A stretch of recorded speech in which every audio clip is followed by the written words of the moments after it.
I thought I'd make a quick video to show you how to assemble the Magnolia box. This box is a collaboration between 3D Printing World and RandomizY. I made the bottom of the box and she did the magnolia flower on the top. How this works is there's some gears on the bottom and a torsion spring so that when you twist the gears, the inside of the box opens and springs shut. There are two different versions of this box. One version is like this, that the inside is completely open, and another version that's meant for a single ring.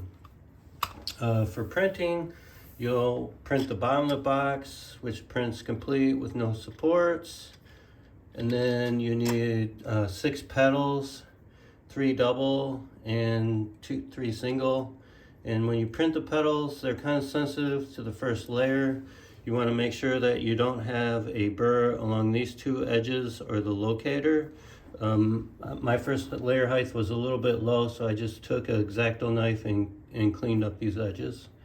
You also want to print this shim, which will help glue it together.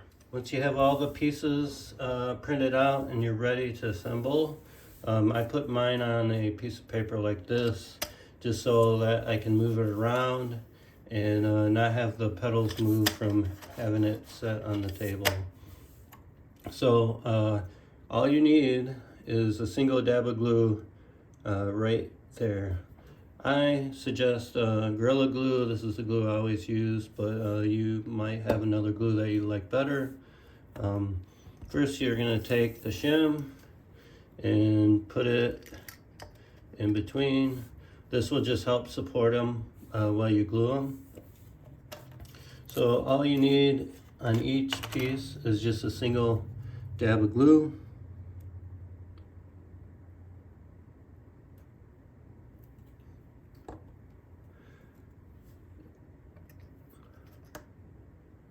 And then keep gluing them. Make sure that you glue 2 petals, 1 petal, 2 petals, 1 petal. So alternate your petals. Now the first one might be over rotated, so just make sure that you can fix that. I wouldn't worry about them staying until you get them all glued in. So just quickly work around and get them all glued in.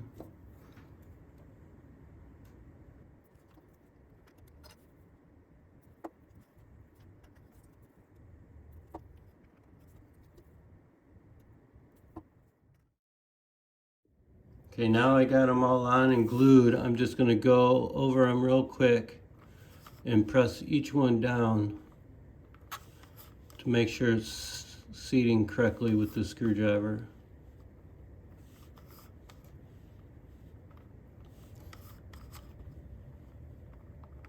And then once I've done that, the inside should be aligned.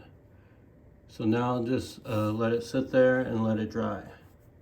Now that it has some time to dry, I'm just going to open it up, take the shim out, and it's all ready to go.